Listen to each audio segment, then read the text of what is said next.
totoo na I'm seeing what God is doing. Ganun pala siyang mag-work. Ganun pala mag-operate sa kingdom. All you have to do is believe. Believe, pero you have to make sure that is your calling. And it starts with having a relationship with God muna kasi hindi mo maririnig. Wala ka relasyon sa Panginoon. Wala. Hindi mo maririnig. Hindi mo malalaman kung saan ka dadalhin. Are you ready? Are you ready for spiritual revival? For healing miracles in your life? For blessings and financial breakthroughs? Are you ready for a deeper relationship with God? Welcome to our program, Living the Blessing by Terry Chang Ministries.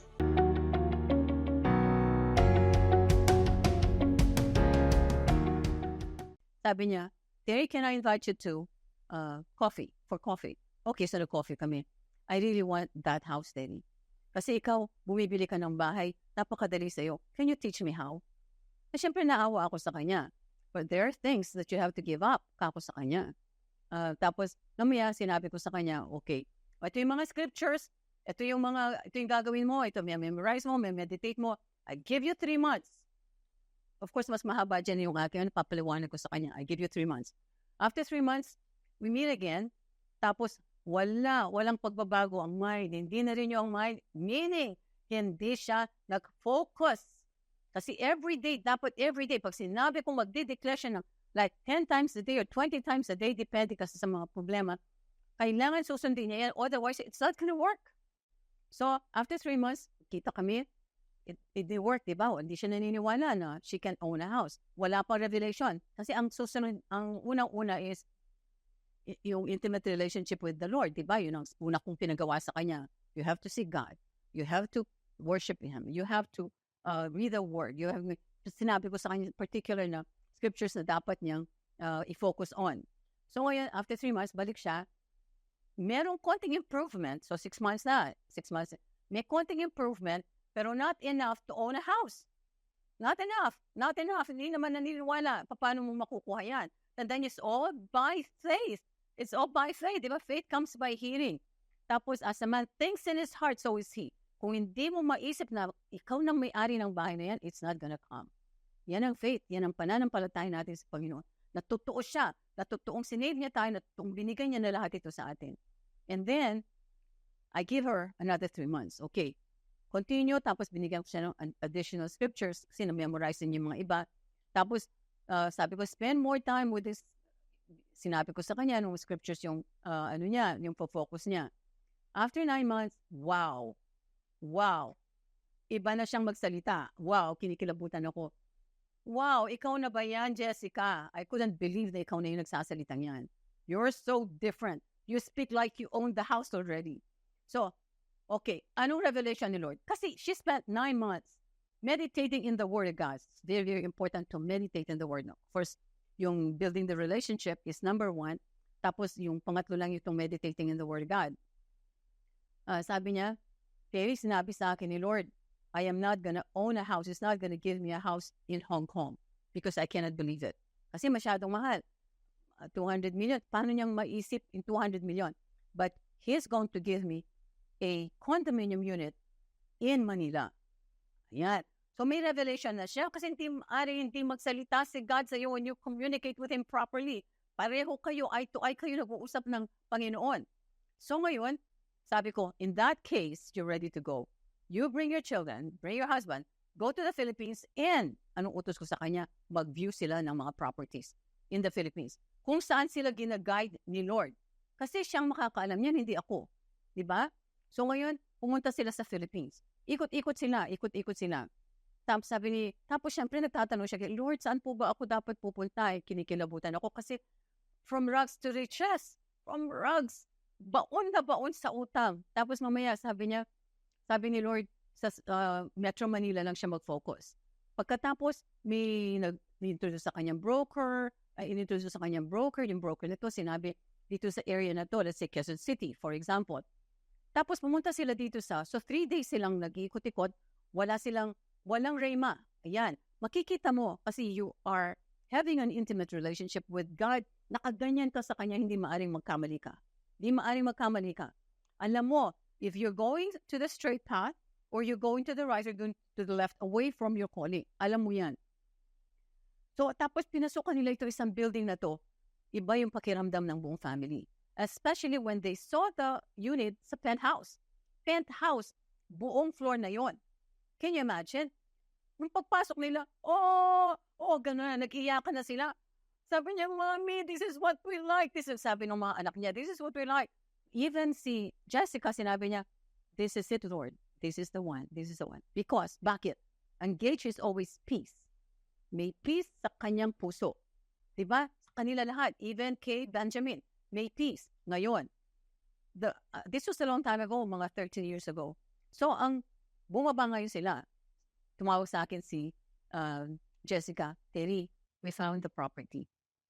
Okay, now tell me about the property. Sabi niya, it's a penthouse, 3 big bedrooms. Penthouse, ibig sabihin, nasa roof, literally, nasa yung pinakamataas, pinakamahal yun sa buong building. Kasi the highest, diba? Tapos sabi niya, Terry, they're asking for 30% deposit. Tapos, ako sa kanya, tapos, so we cannot afford it. Sinabi niya yung negative na, we cannot afford it. We don't have a single cent in the bank. Sabi niya ganun. And the children don't have jobs. Kasi mga anak niya nag-graduate, may master's degree, mga ganyan. Wala silang trabaho because they're Filipinos. Kasi kung mag-a-apply ka ng trabaho, you're a Filipino with a master's degree, at meron isang Guaylo or isang Western guy na mag-a-apply na siya ay college graduate lang, ang kukunin sa college graduate na Western guy, na puti. Hindi kukunin yung Filipino, and that's why walang trabaho itong mga anak niya. Ang tatalino, valedictorian, and yet walang trabaho in Hong Kong. So ngayon, sabi ko, Jessica, you are not even ready for this house. You are not going to get this house because you declared it again that you are the source. So importante, I don't have a single cent in my account. She literally declared na siya yung bank account niya ang source. You never do that. So ngayon sabi ko, come back to Hong Kong. So bumalik sa Hong Kong. We met. Sabi ko, sinabi ko na sa iyo, huwag kang magsasalita. How do I explain it to you? Sabi ko, I would already understand because I know your financial situation. You didn't have to declare it. So, sa amin, kinansela namin lahat yung mga declarations niya na yan. Pagkatapos sabi ko, another 3 months. Ito yung gagawin mo, ito yung gagawin mo. Tapos, Terry, what if nakuha yan, if nabenta sa iba? Alam mo, if God really gave that to you, walang makakakuha niyan. Because yung mga angels, ipoprotect nila yung property na yan. So, huwag kang mag-alala dyan. What is important is you believe that God is your source. It is not your bank account. So, after 3 months, sabi niya, Terry, I'm ready. Okay, go back to the Philippines with your husband. No longer with the kids. Di na kailangan yung mga bata. Kasi they've already figured out kung alin ang bahay na bibili nila. So, she went back. Sabi ng agent, ay, ma'am, bumalik kayo. Like, gusto namin makita ulit yung penthouse. Available pa ba? Opo, available pa po. Ang dami nga pong gustong bumili niyan. Natataka ako bakit hindi nakukuha. Either hindi na-approve sa bank yung loan or bigla na lang nawawala sila, biglang may nangyayaring problema. That's exactly what happens kasi pinoprotektahan ni Lord itong property because He has already given this in the book. God has already given this property to Jessica. So ngayon, akyat sila, lalong confirmed in her heart na ito yung bahay. They were so happy kasi sila mag-asawa. Talagang sobrang happiness. Ngayon, sabi niya, tawag sa akin, Terry, we're here. Sabi ko, what do you plan to do? What do you want us to do? Actually, it's the wrong question, di ba? Kasi, what does God want them to do? Like, okay, God wants you to make an offer. Ganun siya. Make an offer. Madali bang mag-offer na wala kang kapera-pera? Ang kailangan nila, if the penthouse was worth 10 million pesos, kailangan they would come up with 3 million pesos. Wala sila ni 5. Mga utang lang meron sila, di ba? So, ano nangyari ngayon? Baba kayo, Jessica, make the offer now. Pagkatapos bumaba. Sabi sa agent, yeah, we would like to make an offer for the penthouse. Ay, naku, ma'am, napakaswerte nyo. Ito na ngayon ang supernatural because they're believing it. Ma'am, napakaswerte nyo. Kasi just today, come out with a directive on developer. Sabi niya, for that particular buyer daw who will buy or will get the penthouse today, hindi sila mag-i-impose ng 30% deposit. Kita nyo? All of a sudden, walang deposit. Nagulat na lang. Tawag sa akin si Jessica, Terry, totoo pala. Totoo na. I'm seeing what God is doing. Ganun pala siyang mag-work. Ganun pala mag-operate sa kingdom. All you have to do is believe. Believe, pero you have to make sure that is your calling. And it starts with having a relationship with God muna kasi hindi mo maririnig. Wala ka relasyon sa Panginoon. Wala. Hindi mo maririnig. Hindi mo malalaman kung saan ka dadalhin ang condominium niyan. And then, sabi niya ganun, you can start paying 3 months later pa, but you can already stay in the penthouse. Can you imagine? Pwede na silang magstay doon sa penthouse without paying a single cent. Okay, so sila ngayon ay bigyan na ng mga gamit para sila makapagstay doon. Balik sa Hong Kong. Terry, sabi niya gano'n, I really need to talk to you. I really need to treat you for lunch. I have such good news for you. Alam ko na yung good news, di ba? Walang deposit, pero meron pa palang further good news. Sabi sa akin, sabi niya, Terry, alam mo ba? The moment that I signed the contract with the developer, the moment that I put my name there, ang mga anak ko nagkatrabaho. Oh my. Ang mga anak niya nagkatrabaho. Itong mga may master's degree na mga bata na walang trabaho, magmula na nag-graduate sila, wala sila, all of a sudden nagkatrabaho. At alam mo yung sweldo nila, Terry, is enough to pay for the mortgage. Ganyan gumawa si Lord ng ano. Tapos ngayon, itong mga bata nag-flourish kasi nasa sales sila. So, nagkaroon sila ng napakaraming komisyon to the point na yung babayaran nila dapat na for like 10 years to pay or 15 years to pay, ilang years lang, nakabayad na sila ng 7 million. Kita nyo? Walang perang nanggaling kay Jessica. Diba? Walang pera nanggaling kay Jessica. Ang ginamit ay yung staff ni Jessica. Ano yung staff ni Jessica? Yung mga anak niya na walang trabaho. Yung staff, walang silbi yan eh. Diba? Walang silbi yan eh. Walang tulong yan sa'yo eh. Ano nangyari? Ang staff ni Jessica ay ang mga anak niya na walang trabaho. All of a sudden, binigyan ng trabaho ng Panginoon, di ba? At binigyan ng napakaraming commissions at all of a sudden, nabayaran nila kaagad yung 7 million. So, 3 million na lang ang balance. Ngayon, itong panganay, pupunta sa mami. Mami, sabi niya, I'm sorry, I cannot continue paying for the monthly amortization of the penthouse. Sabi niya, why? Because I'm getting married. I need to buy a property for my wife. Di natakot ngayon si Jessica. Ibig sabihin, natakot dahil kulang ng pananampalataya na naman. Balik na naman siya sa sa tinuturo ko sa kanya mga scriptures, di ba? Pagkatapos, yung bunsong anak, lumapit sa kanya, Mami, I'm sorry. Sabi niya, me too. I cannot continue helping you with the house. Sabi niya, tapos yung dalawang boys, sinabi sa kanila, sa mommy at daddy, na yung lahat ng senior nila, which was about 7 million pesos, hindi na nila kukunin yan. Hindi nila pababayad yan. Yan ay regalo nila sa kanilang mga magulang. So, ang problema na lang ngayon is 3 million. Ngayon nangangatog ngayon si Jessica. Sabi niya kukunin yung, although it's not 3 million kasi pwede namang 100,000 a month lang hanggang matapos, di ba? Kasi monthly amortization naman yan. So, ngayon, anong ginawa ni Lord? Sabi ko, continue yung mga pinapagawa ko sa iyo, Jessica, para lumakas ang loob mo. Anong ginawa niya? She continued. Mamaya, it didn't take long. Bigla na lang for the first time in the history of Benjamin's employment.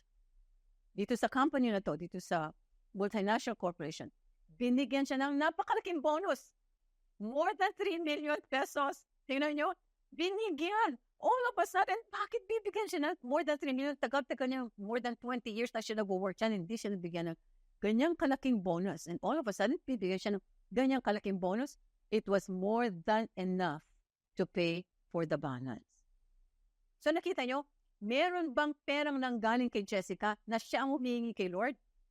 Wala.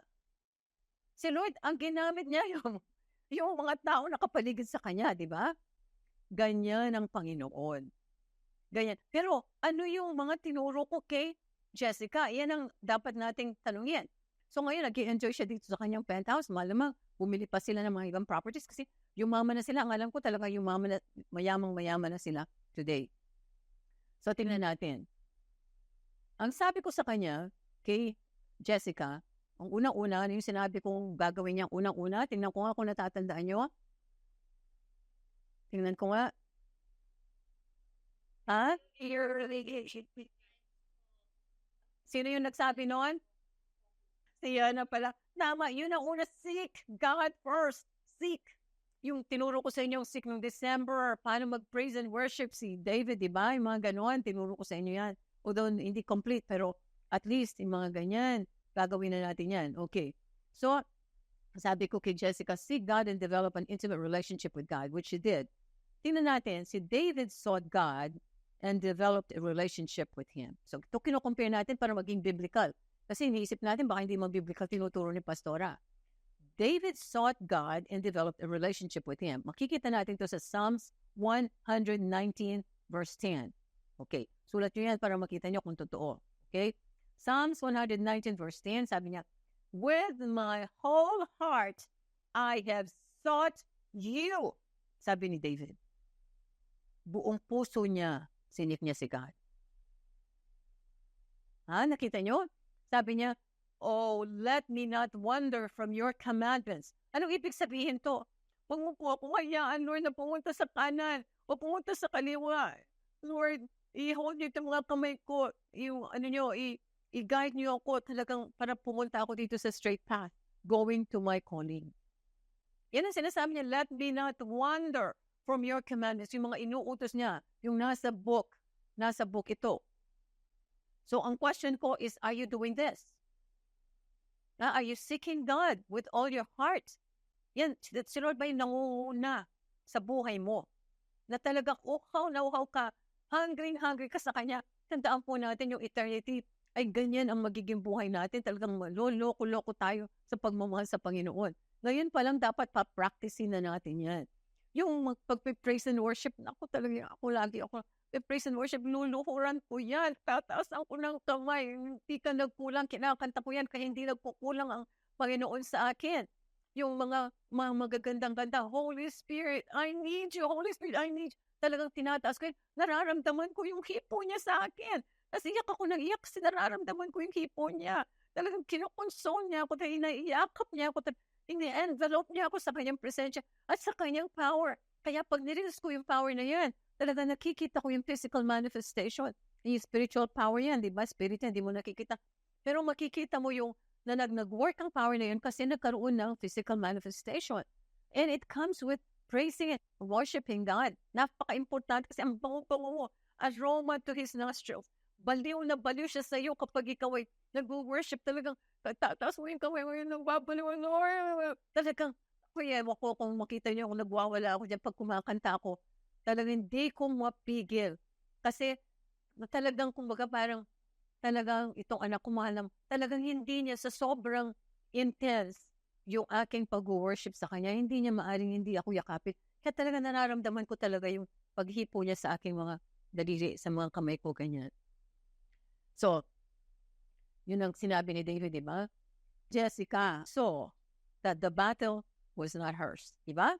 Nakita niya, hindi siya kailangan ng mag-put up ng pera. Kasi kung tinignan niya na siya, hindi siya makakabili. Pero nung sumunod siya, nag-work na si Lord. Siya ang nag-face ng kanyang battle. Psalms 27:4. Sabi ni David, one thing that I've desired of the Lord is I will seek thee. Sabi niya, one thing that I've desired of the Lord. Yung one thing na dinidesire niya. In fact, he was saying this while he was in the battlefield, fighting against the enemy. Miss na miss niya si God dito sa kanyang secret place. Dito sa secret place of His tabernacle. Kasi nandun siya sa battlefield. Iba yung atmosphere. Kaya talagang miss na miss niya si God. Oh, I will seek you. Sabi niya, so that I may dwell in the house of the Lord for all the days of my life. All the days, ganyan ka-intense. So, gagayahin natin si David. Kahit hindi nyo na ako gayahin. Dahil hindi naman ako nagsulat dito sa Bible na to. Ito si David, siya nagsulat dito sa mga inspired by the Holy Spirit. Siya nagsulat niyan. Paniwalaan na lang natin ang sinasabi niya. Sabi niya, that I may dwell in the house of the Lord. Sabi niya, tapos ano sabi niya? Anong ginagawa niya doon sa dwelling place, sa secret place, anong ginagawa niya? To behold the beauty of the Lord. Yung ipipraise mo siya, Lord, ang laki-laki mo, Lord, ang sobrang omniscient, omnipotent, omnipresent, walang imposible sa iyo, Lord.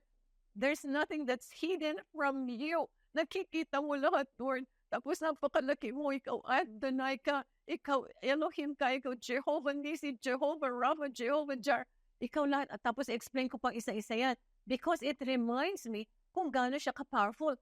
And I am His son. I am His daughter.